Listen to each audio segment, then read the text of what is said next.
तो आज हम डिस्कस करेंगे स्टार्टअप के बारे में। स्टार्टअप जर्नी कैसे जाती है, वो ट्रेडिशनल बिजनेस से किस तरीके से डिफरेंट होती है, और स्टार्टअप में आना भी चाहिए किसी को या नहीं आना चाहिए, या ट्रेडिशनल बिजनेस करना चाहिए।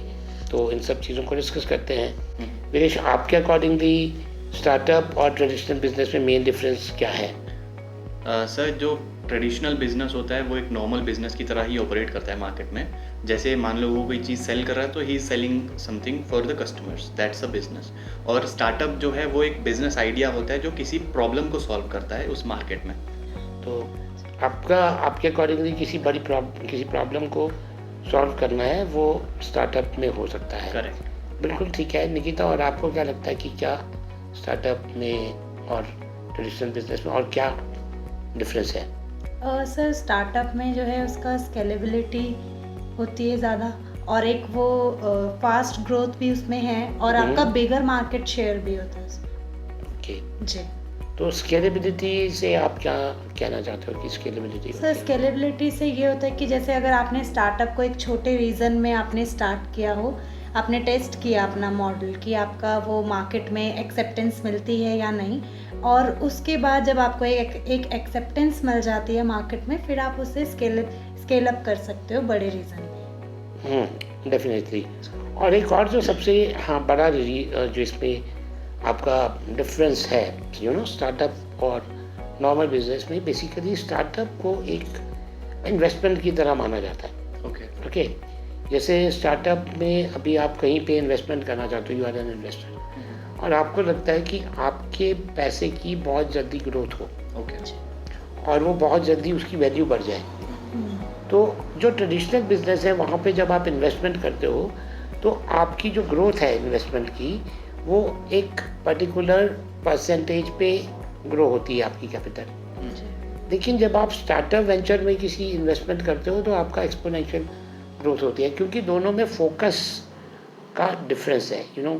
स्टार्टअप जो आते हैं उनका सबसे बड़ा फोकस क्या है कि आज मैंने 1 लाख रुपया लगा करके बिजनेस स्टार्ट किया है, आज से 5 साल बाद मेरे 1 लाख रुपए की वैल्यू जो है वो कम से कम 10 करोड़ की हो जाए।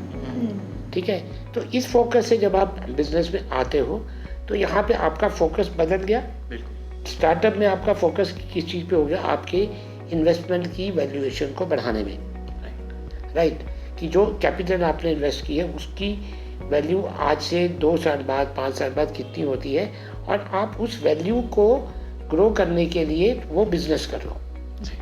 तो आप अपनी जो आपकी इन्वेस्टमेंट की वैल्यू, जो आपकी मनी की वैल्यू, उसको ग्रो करने के लिए आपने एक स्टार्टअप को जो है वो पिक किया। राइट, जब आप ट्रेडिशनल बिजनेस में हो तो वहाँ पे भी आपका कोर ऑब्जेक्टिव जो है वो पैसे को बढ़ाना है। राइट, बट वहाँ पे आपका जो इन्वेस्टमेंट को लेकर के आप एग्जिट नहीं करते हो। ठीक है, वहाँ पे आप अपने बिजनेस को कंटिन्यू करना चाहते हो, एक्सपैंड करना चाहते हो। आपको ये उस पे जो फोकस है वो ये है कि वो बिजनेस आपका इतना बड़ा हो जाए और आप उस बिजनेस में रह कर के ही, उस बिजनेस में अपनी कैपिटल को लगा करके ही अपनी कैपिटल को ग्रो करो और अपनी इनकम उसी बिजनेस से जनरेट करो। मतलब एक प्रॉफिट बिल्कुल। सो दैट आपके प्रॉफिट्स वहाँ पे ज़्यादा होते हैं। वहाँ पे आपका ऑब्जेक्टिव क्या है कि आपका पैसा कैसे ग्रो होता है ट्रेडिशनल बिजनेस में, कि आपके बिजनेस की अगर प्रॉफिट ज़्यादा होंगे, बिल्कुल, तभी आप। और एक और जो बहुत इसमें डिफरेंट पॉइंट है कि स्टार्टअप में प्रॉफिट्स पे फोकस कम किया जाता है, वहाँ पे किस चीज़ पे फोकस किया जाता है? Existence, value of your business. अगर आपका बिजनेस जो है वो प्रॉफिट पे अभी नहीं है और उसकी वैल्यूएशन ज़्यादा है, राइट, आपकी इन्वेस्टमेंट की वैल्यूएशन ज़्यादा हो गई है, तो आप उसको इन्वेस्टमेंट को सेल करके एग्जिट कर जाओगे और आपको अपना शेयर मिल जाएगा। सर, जैसे फंडिंग जो है बहुत इम्पॉर्टेंट पार्ट है, और दोनों ही बिजनेस को उसकी नीड होती है। तो क्या किस तरीके से, मतलब क्या डिफरेंस होता है इनकी फंडिंग को आने के लिए दोनों बिजनेसेस? ये बहुत अच्छा क्वेश्चन है निकिता। हमें यहाँ पे ये समझना होगा कि फंडिंग के बिना तो कोई भी बिजनेस नहीं चलता। कैपिटल की ज़रूरत तो दोनों टाइप के बिजनेसेस में है। आपका ट्रेडिशनल बिजनेस है, वहाँ भी इन्वेस्टमेंट चाहिए, और आपका स्टार्टअप में भी चाहिए। लेकिन दोनों में जो फंडिंग का है या वो कैपिटल रेज करने का तरीका होता है, वो डिफरेंस 2 फैक्टर्स में है। एक को कहते हैं बूटस्ट्रैप करना, ठीक है, और दूसरे में कहते हैं फंड रेज करना। ठीक है। जो ट्रेडिशनल बिजनेस है वो बूटस्ट्रैप के थ्रू ग्रो करता है। उसमें इन्वेस्टमेंट बूटस्ट्रैप का मतलब हुआ कि वो अपने बिजनेस को अपने रेवेन्यू से ग्रो करते हैं, ठीक है। तो उनका जो ग्रोथ होता है इन्वेस्टमेंट का वो रेवेन्यू से होता है, मेन सोर्स। दैट मीन्स कि आपकी टर्नओवर कितनी हो गई, अब आपका टर्नओवर बढ़ गया है, आपका प्रॉफिट बढ़ गया, अब आप उस प्रॉफिट को बिजनेस में री इन्वेस्ट कर रहे हो, बिल्कुल, ठीक है। या फिर आप लोन्स या इक्विटीज लोन्स के ऊपर डिपेंडेंट हो, ठीक है। तो वहाँ पे आपकी जो है वो इस तरीके से आपकी ग्रोथ होती है। अब जो आपका स्टार्टअप है वहाँ पे आप अगर बूटस्ट्रैप के लिए वेट करोगे कि आपका आज प्रोडक्ट सेल होगा, फिर रेवेन्यू आएगा, फिर वो प्रॉफिट आएगा और फिर आप उसको री इन्वेस्ट करोगे, तो वो लंबा प्रोसेस हो जाता है। इसलिए फंडिंग की ज़रूरत होती है ताकि आप इमीडिएट किसी इन्वेस्टर से फंड्स उठाओ और जो आपको अपने बिजनेस को जो मॉडल फाइनल बनाना है वो फाइनल मॉडल आप अपने बिजनेस का बना पाओ और एक बड़े मार्केट को एक्वायर करो, सो दैट आप अगर जितनी बड़ी मार्केट आपकी होगी, जितना बड़ा आपका कस्टमर बेस होगा, उतना बड़ा आपका कंपनी का वैल्यूएशन होगा। करेक्ट। और आप वहाँ से एग्जिट कर पाओगे। तो सर इसका मतलब तो फंडिंग स्टार्टअप्स के लिए बहुत ज़्यादा इम्पोर्टेंट है। बिल्कुल निकिता, इसीलिए वहाँ पे डिफरेंट राउंड्स होते हैं फंडिंग के, ठीक है, जहाँ पे फंडिंग होती है। सबसे पहला राउंड वीरेश कौन सा रहता है? Seed funding. Seed funding. Seed funding की कहाँ ज़रूरत पड़ेगी? सीड फंडिंग की जरूरत होती है मिनिमम वायबल प्रोडक्ट रेडी करने के लिए होती है, ताकि वो एक हाँ, ताकि आप अपना एक MVP क्रिएट कर सको। right. मिनिमम वायबल प्रोडक्ट का मतलब हो गया कि एक ऐसा वर्जन प्रोडक्ट का जो मार्केट में जिसको कि लॉन्च करके आप टेस्ट कर सकते हो, राइट, है ना। तो उसको आप कर सकते हो। उसके बाद जब क्या है कि अब आपने अपना वो प्रोडक्ट मार्केट में टेस्ट कर दिया, बट आप चाहते हो कि नहीं अब उसका कंप्लीट वर्जन बन जाए और आपके उसको एक बिजनेस की तरह लॉन्च किया जा सके और उसकी मार्केटिंग भी हो, ऑपरेशंस भी हो और सब कुछ एक फंक्शनल बिजनेस मॉडल आप उसको क्रिएट करना चाहते हो, तो आपको और पैसे की ज़रूरत पड़ेगी। राइट। तो उसके लिए एंजल इन्वेस्टर एंजल इन्वेस्टर्स की ज़रूरत पड़ती है। तो एंजल इन्वेस्टर क्या आपको करेगा कि वो आपको उतना फंड आपको प्रोवाइड करेगा जिससे आप उस बिजनेस को एक प्रॉपर तरीके से चला सकते हो। Correct, right.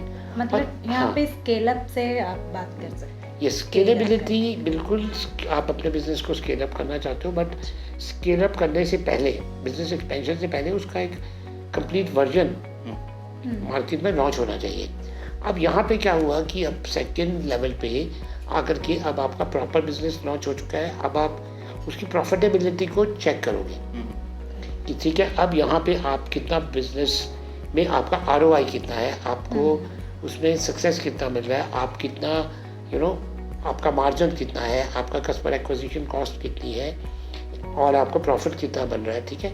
जब आपको लगता है कि नहीं ये एक सक्सेसफुल बिजनेस मॉडल है और ये अब एक छोटी जगह से उठ करके बड़े लेवल पे लॉन्च किया जा सकता है, जिसके लिए बहुत ज़्यादा मार्केटिंग की ज़रूरत पड़ती है, राइट, ह्यूमन रिसोर्सेज की पड़ती है, इंफ्रास्ट्रक्चर की पड़ सकती है और टेक्नोलॉजी की ज़रूरत पड़ेगी। तो वहाँ पे जब आप अपने बिजनेस को इतने बड़े लेवल पे लेके जाना चाहते हो तब आपको उसके लिए बहुत ज़्यादा कैपिटल की ज़रूरत पड़ती है। बिल्कुल। तो इसीलिए हमारे पास वेंचर कैपिटल जो है वो लार्ज कैपिटल स्टार्टअप्स के लिए इन्वेस्टमेंट करते हैं। राइट। अब बारी आती है स्केल अप करने की, तो उस स्केल अप के लिए हमें वेंचर कैपिटल की ज़रूरत पड़ती है। हाँ, स्केल अप क्यों करना है? क्योंकि आप स्केल अप करोगे कैसे?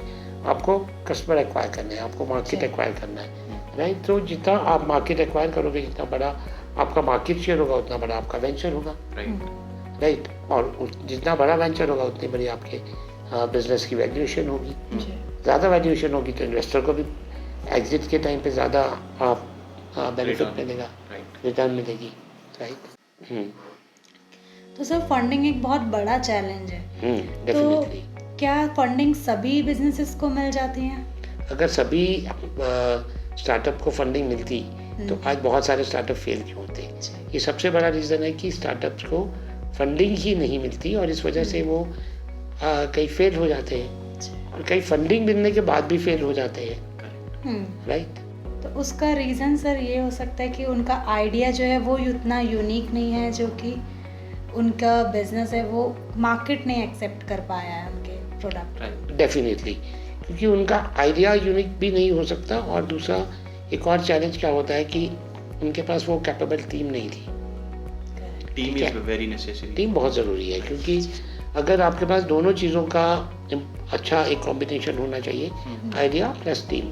जी अगर आपका एक आइडिया अच्छा है जो मार्केट एक्सेप्ट कर रही है, बट उस आइडिया को एग्जीक्यूट नहीं कर पा रही है वो टीम, तो भी वो आपकी आपका जो स्टार्टअप है वो फेल हो सकता है, राइट।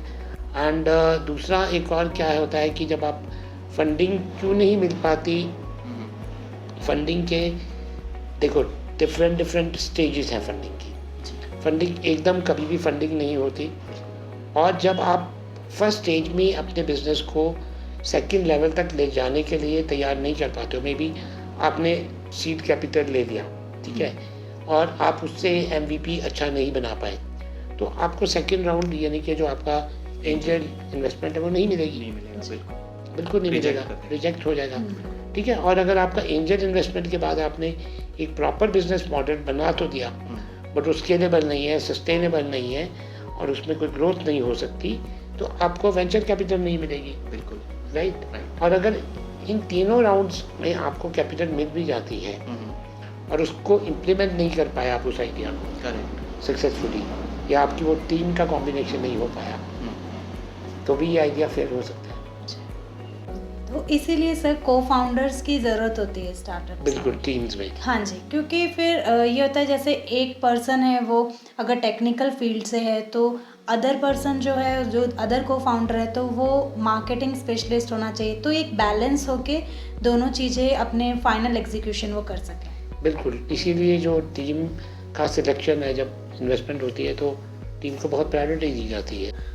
तो सर टीम के अलावा भी जो आइडिया है, आइडिया की बहुत ज़्यादा इंपॉर्टेंस हो जाती है हमारे पास। डेफिनेटली आइडिया तो फाउंडेशन है, आपके कंसेप्ट है, दैट्स फाउंडेशन। राइट। तो मतलब आपके, तो इसमें सर एक और चीज़ होती है, मान लो स्टार्टअप किसी ने स्टार्ट करना है तो उसके पास बहुत सारे आइडियाज़ हैं, तो वो कैसे पता चलाएगा कि मेरा कौन सा आइडिया सबसे ज़्यादा सक्सेसफुल होगा स्टार्टअप में? ये बहुत ही अच्छा क्वेश्चन है वीरेश, क्योंकि देखो जैसे मान लो कि हम 3 लोग हैं, ठीक है, जी। हम तीनों मिलके एक इन्वेस्टमेंट करते हैं, सीड कैपिटल रेज करते हैं, और हम एक बिजनेस स्टार्ट करना चाहते हैं। मे बी हम तीनों ने 10 लाख रुपीस Invest। डाल करके बिजनेस स्टार्ट किया, ठीक है। तो हमारी कैपिटल कितनी हो गई? 30 लाख। 30 lakhs।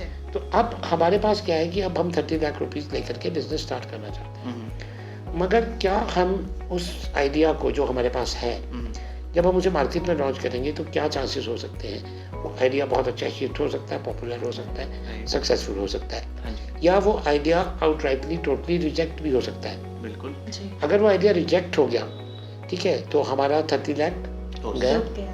हाँ जी। डूब गया, ठीक है। और अगर आइडिया सक्सेसफुल हो गया तब तो ठीक है, आप एक अच्छी जर्नी पे जा रहे हो, आपका ग्रोथ स्टार्ट हो गई।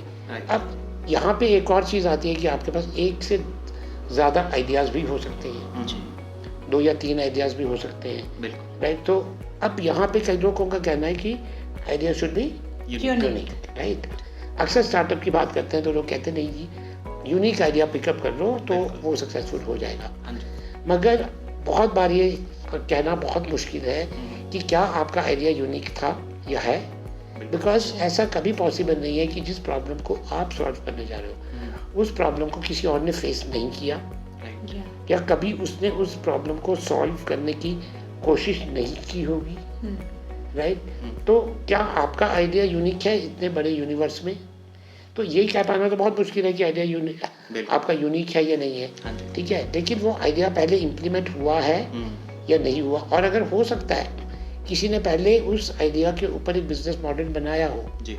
मगर वो सक्सेसफुल ना हुआ हो, राइट। या सक्सेसफुल हुआ हो और एक छोटे लेवल पे रह गया हो, तो आपको उसकी इन्फॉर्मेशन नहीं है, तो भी वो आइडिया इस वर्ल्ड में एग्जिस्ट करता है, राइट। तो यहाँ पे ये कह पाना कि आइडिया यूनिक होगा, वो एग्जिस्ट नहीं करता होगा, ये थोड़ा सा चैलेंजिंग है, बट उस आइडिया को वैलिडेट किया जा सकता है और आप उसको टेस्ट करो रियल मार्केट में, ठीक है। अब इसका एक आपको तरीका बताता हूँ। मान लो कि मेरा एक प्रोडक्ट है और मुझे लगता है कि वो प्रोडक्ट मुझे लॉन्च करना है मार्केट में, तो वो मार्केट उस पर कैसा रिस्पॉन्ड करेगी, तो हमें क्या करना चाहिए? हमें उसके लिए थोड़ी सी बहुत छोटे से अमाउंट से इन्वेस्टमेंट करके एक वेबसाइट क्रिएट करनी चाहिए, ओके।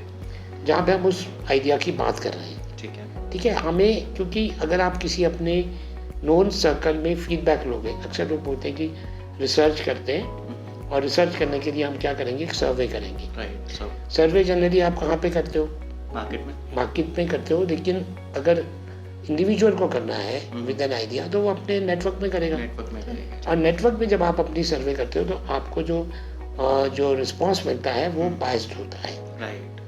क्योंकि उस सर्वे के पीछे वो जानते हैं कि सर्वे कराने वाला कौन है, वो अपना आप हो। नाम है। राइट। ठीक है, तो कहीं ना कहीं वो आपको रियल फीडबैक नहीं देंगे। नहीं मिल पाता।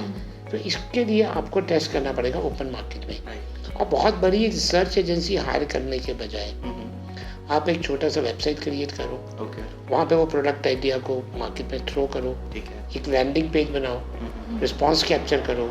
ठीक है, आपको बहुत जल्दी थोड़े से अमाउंट से आपको ये क्लैरिटी हो जाएगी कि जो आपके पास आइडिया है हाँ जी। उस पर मार्केट कैसे रिस्पॉन्ड करने जा रही एब्सोल्युटली राइट। है। राइट। तो अगर आपके पास 3 डिफरेंट आइडियाज़ हैं तो आप उनके लिए 3 वेबसाइट्स बनाओ और ये फीडबैक लो मार्केट की। ठीक है, वो अलग अलग नीश के अकॉर्डिंगली। हाँ बिल्कुल। तो आप वहाँ से जब आप रिस्पॉन्स रियल मार्केट करोगे, देखो कभी भी बिजनेस में आपका बिजनेस आइडिया चलेगा या नहीं चलेगा, इसको वैलिडेट कौन करेगा, मार्केट। राइट। तो आपको मार्केट तक तो अपना आइडिया लेके जाना पड़ेगा। हाँ जी। और कभी भी इस फियर से कि मेरा आइडिया जो है वो मतलब चोरी हो जाएगा, ठीक है, लोग अपने आइडिया को मार्केट में लॉन्च नहीं करते हैं, तो वही चीज़ मैं दोबारा कहना चाहूँगा कि आइडियाज़ कभी भी यूनिक नहीं होते।